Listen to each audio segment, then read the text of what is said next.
principalmente do lado esquerdo, é o que se espera de dilatação da carótida em uma pessoa saudável quando coloca a mão na água gelada.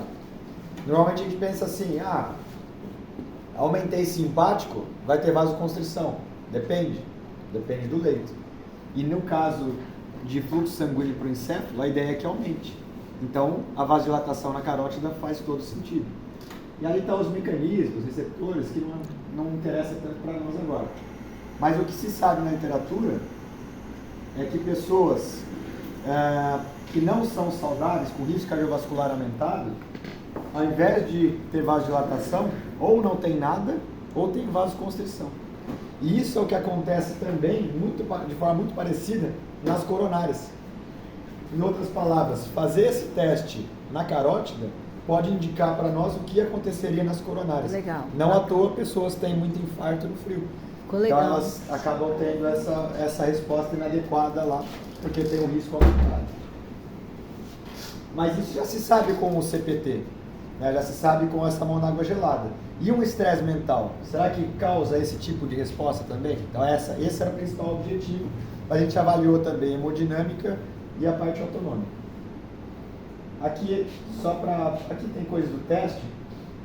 Esse foi o dado que eu comentei com vocês, ó, que também foi uma dissertação, que a gente comparou os obesos, né, ou pessoas com obesidade, pessoas com peso normal, no Stroop test, na resposta hemodinâmica. Pressão arterial média foi igual, mas a frequência cardíaca, o pico de resposta foi menor nas pessoas obesas, né? Então, mas nesse caso, o que a gente quer mostrar? O Stroop gera uma resposta hemodinâmica, tá? Diferenciado. É isso, e dependendo da população pode ser modificado. Mas se ele gera uma resposta hemodinâmica, se aumenta simpático, por exemplo, será que não causa uma vasodilatação? Porque é baseado em simpático também. Então essa é um pouco da premissa. Inclusive a gente viu aquilo que eu falei para vocês também, tá lá, tá vendo? Tem o pré, durante e após. E aí o MSSD, no normal, tem uma retirada vagal durante o Stroop. Já a pessoa com obesidade não tem retirada vagal, porque ela já está com valores aparentemente mais baixos ali, que não permite que caiam ainda mais durante o teste. E a gente observou a mesma coisa num outro estudo com bombeiros, de forma muito parecida, a gente viu o mesmo perfil de resposta.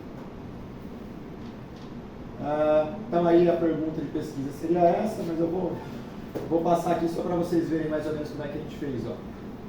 O CPT lá primeiro, a pessoa deitada, a gente tinha o ultrassom, o polar, medida de pressão arterial também pelo ombro, e eram 3 minutos de teste com a mão na água gelada a 4 graus Celsius. E a comparação, a mesma pessoa fazendo Stroop, e as mesmas medidas, só que obviamente ao invés da água gelada, teria ali, eu posso mostrar para vocês o software no final da apresentação, com a tela ali mudando durante 3 minutos também. Aqui seria a linha do tempo, acho que a gente não precisa focar muito nisso.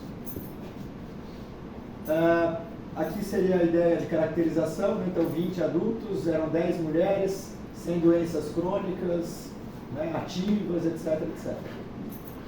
Gui, deixa eu perguntar. Na hora que você bota, a água está lá a 4 graus. Na hora que você bota a mão, existe troca. Sim. Então essa temperatura ela aumenta. A gente Isso faz alguma diferença? poderia fazer. A gente não tem estudos que continuam adicionando gelo para manter 4 graus. A gente não faz isso. A mudança é de 1 grau. É de 1 grau? Em 3 minutos muda 1 grau. Então eu acho que a gente só controla. É muito estresse para pouco grau. É muito, exato.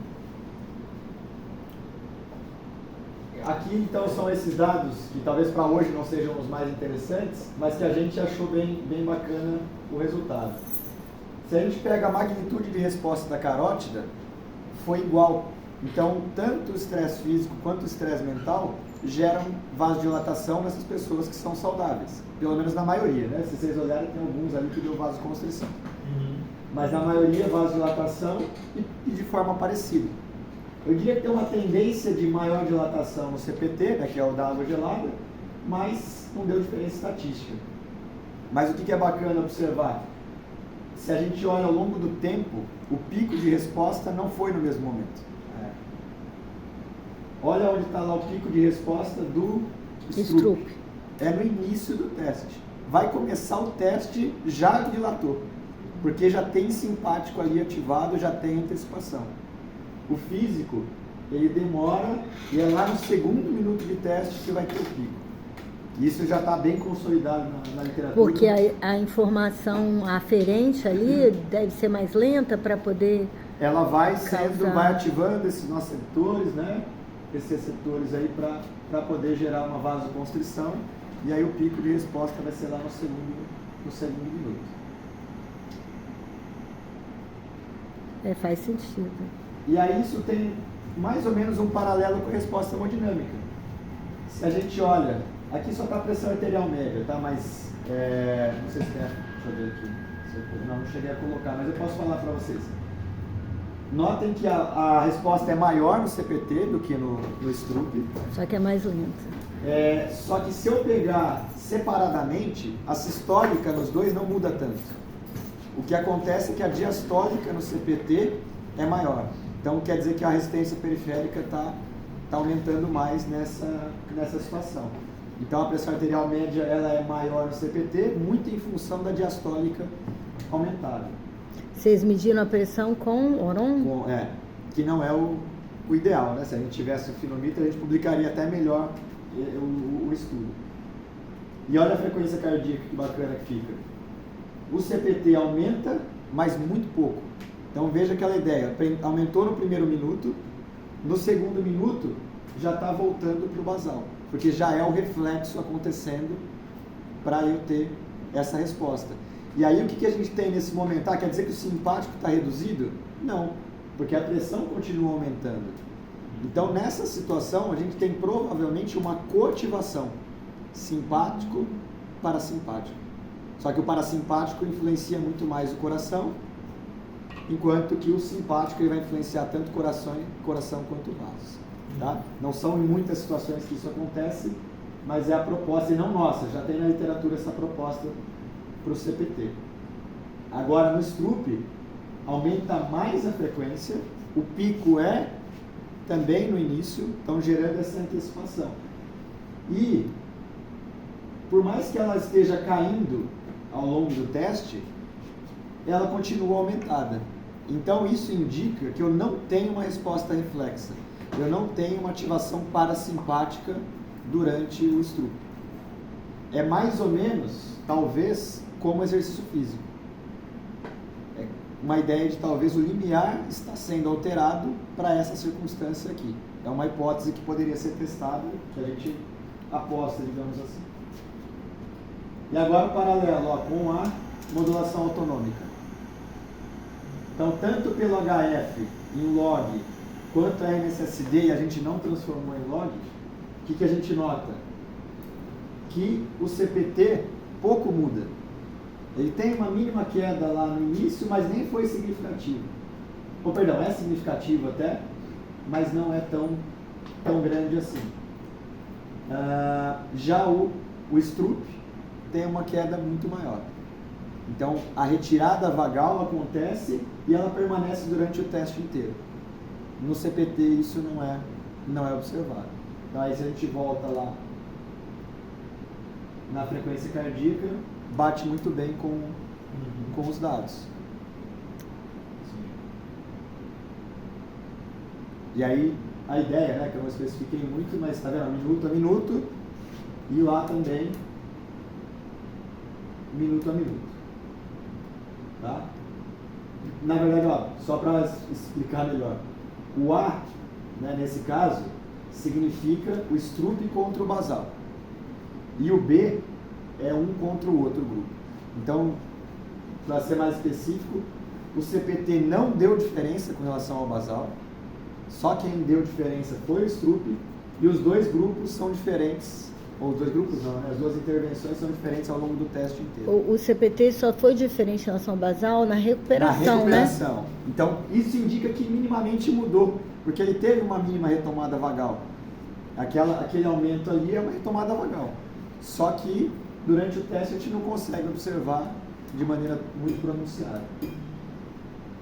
E de novo, no Stroop começa essa queda lá no primeiro minuto. É meio que, assim, vê se eu estou sendo muito bruta na minha interpretação.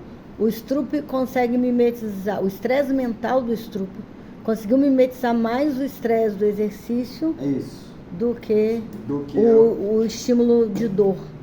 É isso aí. Né?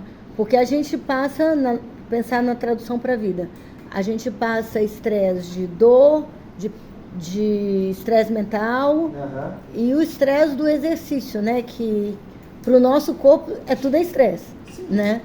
Tudo é quebra da homeostase ali, que de alguma maneira a gente tem que gerar uma resposta. Sim. Mas o que acontece? Para a questão térmica, você quer rapidamente voltar para a situação anterior. Para a situação de exercício ou mental, você vai ter que manter aquilo possivelmente por um bom tempo. Enquanto você tiver o estresse, possivelmente você vai ter que manter essas respostas alteradas.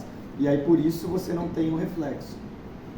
Você tem que manter a possibilidade de mandar oxigênio para o cérebro, e para isso tem que ter o simpático mais ativado e uma retirada vagal também por mais tempo. Engenharia celestial é perfeita, né, amigo? Verdade, né? Porque se eu faço a longo prazo esse estresse mental, Ai, gente, como é que fica essa resposta? O que é longo prazo? Longo prazo, talvez, sei lá, 8 semanas, 12 semanas. Você ficar Um protocolo de estresse mental vai se adaptar. Agora, se você... Essa semana. Se você fizer na mesma semana 3 vezes, o último teste já vai ter uma resposta muito menor. Mas se você compara pessoas que são muito reativas, aí teria que ter testes para isso, né? Para classificar a ansiedade, ansiedade traço, né? Que eles falam, estado e tal. Você pegar pessoas nessas condições e fazer a medida, porque assim, você pode pegar uma pessoa com estresse mais crônico, né? Que é o traço estado, é o traço, né? Que é o crônico. Agora eu me confundi com a nomenclatura. Mas se você pega essa pessoa que tem, então, essa caracterização de maior estresse, pode ser que você tenha uma hemodinâmica já alterada, né? Indicativo aí já de uma resposta que não é tão homeostática como que você está analisando aí. Com certeza. Isso aqui é uma população sem risco e a gente poderia ter outras coisas. Como eu falei, uma resposta exacerbada ou atenuada, dependendo do grupo que a gente está avaliando. Sim. O que já se sabe, por exemplo, a tendência é que pessoas com hipertensão, em qualquer um desses testes, tenham uma resposta exacerbada. Sim. Talvez pessoas com saúde mental, em algumas pelo menos, podem ter atenuada também. Depende também da condição, né? Porque você imagina uma pessoa que já está estressada. Depende da condição. Mas vamos talvez tentar imaginar alguém que já está estressado. Ele cai na situação da pessoa com obesidade ali. Sim. Já tem simpático e o parasimpático está baixo. Aí você gera um estímulo que não tem parasimpático não tem vai como conseguir abaixar. muito. Então Entendi. eu esperaria isso. Difícil vocês chegarem nesse ponto, vocês devem ter batido muita cabeça, hein? Para interpretar? Para você discutir, fala? Porque não é um dado tão óbvio assim. Mas a literatura nos ajuda. Sim, Porque essa não, coisa de vai ter que estudar coativação, bastante. a coisa de coativação ali foi um estudo que fez a medida da atividade simpática durante o CPT, que viu também a mesma coisa aqui. O simpático se mantém alto durante o teste inteiro. O simpático para o músculo, por exemplo, né? E aí a frequência cardíaca, os dados são muito parecidos com o que a gente observou aqui. Corroborou. Aí eu vou mostrar para vocês, vou tentar só o estudo.